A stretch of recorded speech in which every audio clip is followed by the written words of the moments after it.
Bisenyiga buli kiseera mbeera mu bijjanja naye bigaanye okuwona. Buli kiseera mbeera mu kuwa nkoko zino ddagala naye zigaanye okutereera. Kiki kye mba nkola? Use this, it will help you to chase away stubborn cough. Stubborn cough and flu at your farm will be chased away by these natural remedies. They are organic, they have no side effect, and they are very, very, very important during this rainy season. They are very important to our birds during this rainy season. That garlic, it acts as antibiotic. This ginger helps to boost the immunity and helps these birds to gain some heat. Then onions also, they work as antibiotics. So use it, my dear. If you have birds and they ekikolola oba ekifuba bakifuba cough senyiga flu cough ekifuba kigaanye okuwona ozijjanjabisa eddagala ezzungu ligaanye. My dear, use this. In this ginger, garlic and onion we add some salt, little salt. You add it in it. Eyambako nayo ina engeri gy'eyambako mu kukuba kasenyiga ako. Naffe mu bantu bagamba gira otuzi otubuguma oteekemu ku tunnyo tutono ogw'okuyanga ennyindo zitaddetaddemu. So add some salt. This salt, you can pinch little salt and you add it in that ginger, onion and garlic. So this one, it will help you if you have chronic cough and flu at your farm. So my fellow farmers, let's embrace the use of organic medicine. Let's embrace the use of natural remedies in our farms or at our farms, such that we prevent some problems like problems of cancer, what and what. Then these natural remedies, they are a bit cheap, that's one, and some of us can get it free of charge. That ginger, I grown it by myself. Ginger nagyerimira entangawuzi wano ewaka wange kalimira naye mukama mu ka compound kange wano ginger oyo namwerimira era nagambye akanziweeko obudde bwa mpewo. The weather is cold, so kati oba olina oziwaakoko nazo ne zibugumabugumamu. So gwe olina bifuba bitawona ku faamu yo, olina bisenyiga ebitawona ku faamu yo, okozesezza eddagala erya buli kika bigaanye. Oguze eddagala ezzungu bigaanye. My dear, use these natural remedies, they will help you. Bigenda kukuyamba ate nga tofulumiza ssente nnyingi. Now, how do we prepare these? Kwata obutungulu bulongoose bulungi, garlic mulongoose bulungi, ginger mulongoose bulungi, munaaze aveeko ettaka. Bw'omala obikola, kwata ebintu ebyo biwemu amazzi, oteekemu n'otunnyu twaffe. Otunnyu toolako tutono, pinch, just a pinch. No, kwatako, funako otunnyu tutono tw'okwata, tulaba naawe osobola okuleeta taste mu kintu ky'oli mu kumixinga. Then you blend it and you get that liquid. Now, bw'oba tolina blender, you can pound it using a pestle and mortar. Using a pestle and mortar, you can pound it. After that, you mix it in water and filter it.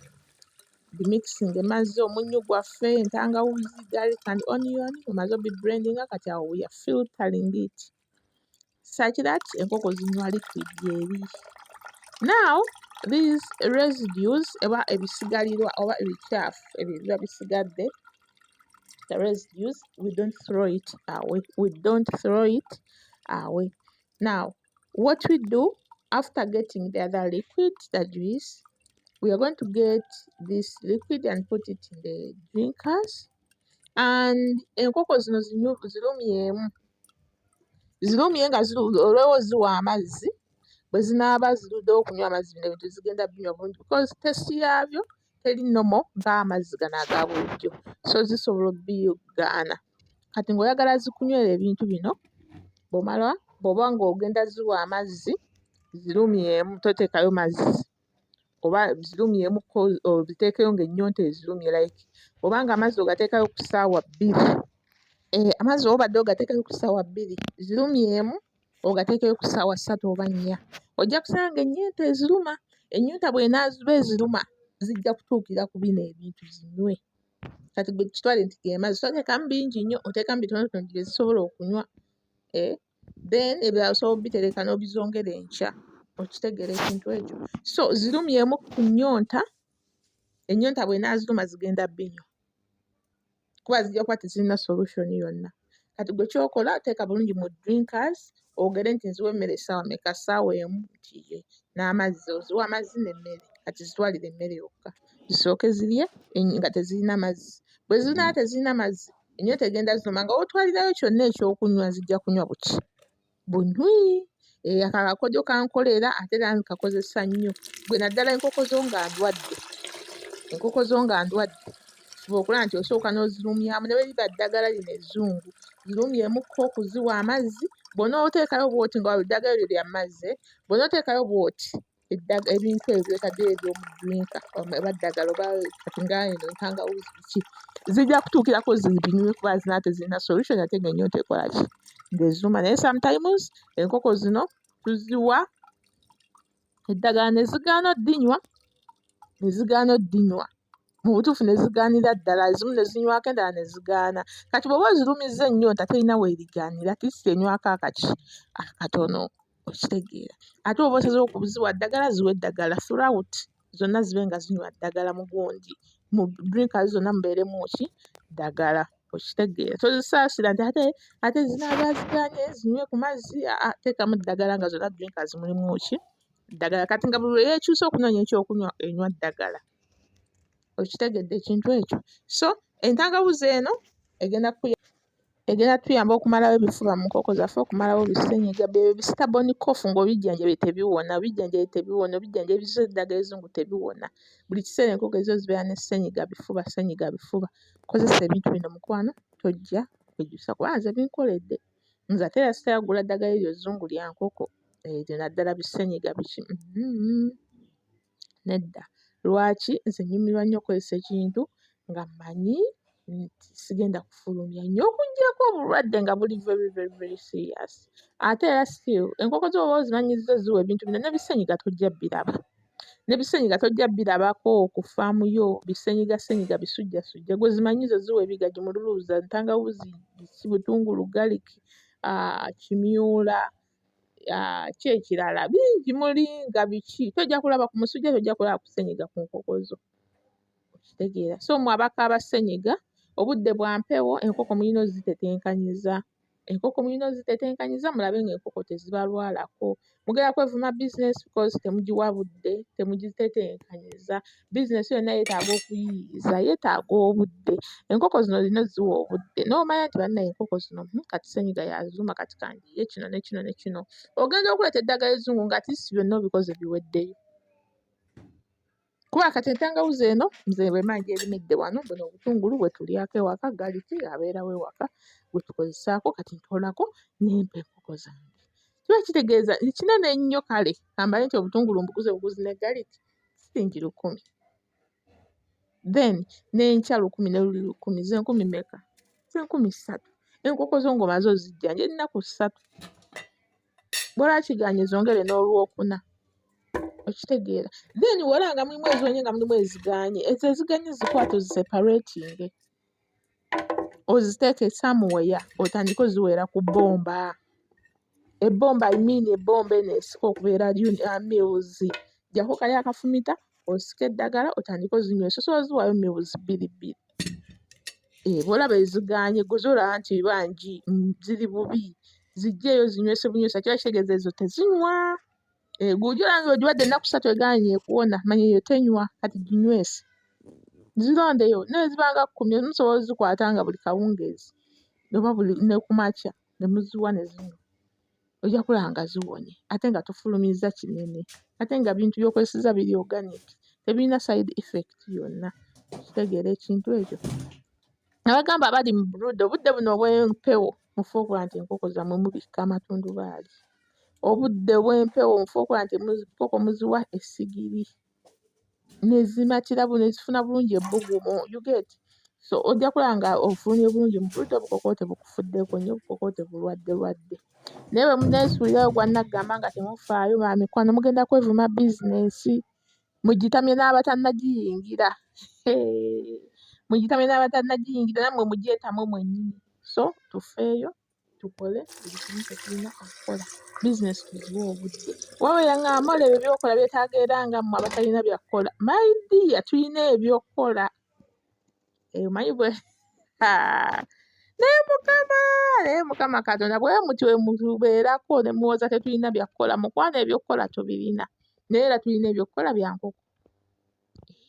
ebyokukola ebyaffe bye tukola bya nkoko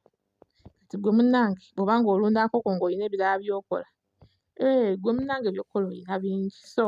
si mu bubi naye sigamba nti enkoko zo bw'oziwa ku ddagala eggana kitegeeza tolina byakukola enkoko zo bw'oziwa ku bwala kitegeeza tolina byakukola obirina wabula ofissa obudde obwa bizinensi yo kyengezaako bagamba oba olina okufissa obudde bwa bizinensi yo gwe n'oba olina ebyokukola bingi bitya era olina okufissa obudde bwa bizinensi yo osobole okulaba ng'ogitambuza butyo bulungi siyomba naye nga mbagamba kati mola jjanjaba enkoko ze naziyiza ku kigagi naziyiza ku muluuza naziyiza ku ntangawuzi naziyiza ku galiki ojja kulaba nga enkoko ze tezisobola kati munne gwali talina budde bwa bizinensi yo enkoko zo zijja kubeera mu kulwala atalina budde bubeerawo kusala buwata atalina budde bubeerawo kunoonya ku muluuza atalina budde bukola ki enkoko zo zigenda kubeera mu kulwala all the time obeere ng'ogula buguzi ddagala ogule buguzi eddagala nebaanammwe eddagala ly'enkoko ebiseera ebisinga eddagala nga si bino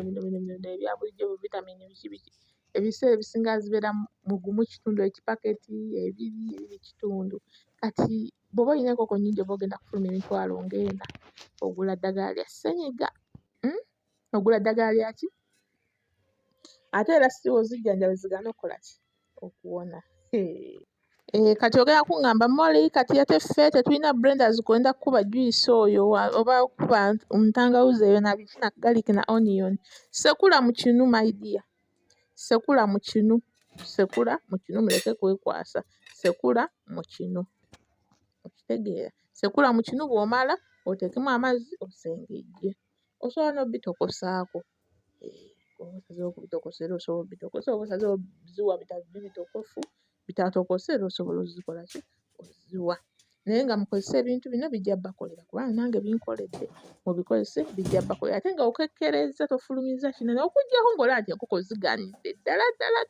kyoziwadde enkoko nnaku 3 zigaanye ezibadde obi n'ozondayo era nazo zigaanye awo osobola okugaa nti too much let me try this naye ate era tolinda nkoko z'okumala kulwala olyoke oziwe boosting enkoko zino nga tezinnalwala nga namu buli lw'oziboostinga kitegeeza bisenyiga n'ebinaaba bizze tezijja kukosebwa kyengezaako baga nti enkoko zino bw'ozirinda okulwala kitegeeza immunity erwadde emaze okukola ki okukka kati olina ziwa ebintu bino nga namu immunity ebeere strong nti bisenyiga naye biba bizze tebizikosa nnyo ozijjanjabako ne ziwona naye mmwe mulinda enkoko n'emala kulwala n'eggwayo n'okolowooza nti olina okujjanjaba I love you so much siri mu kuyomba ba ideas siri mu kuyomba naye nga don't forget Molly Local Poultry Farm tusangibwa Busega mu Kibumbiro near Costa just a few meters from Busega roundabout jangu otuwagire namba z'essimu kweziri okwo tukubireko eya MTN y'eri ku WhatsApp eya Airtel teri ku WhatsApp naye nga zonna bw'onkubira nze mpiitinga kooyo I love you so much let's meet in the next video bye.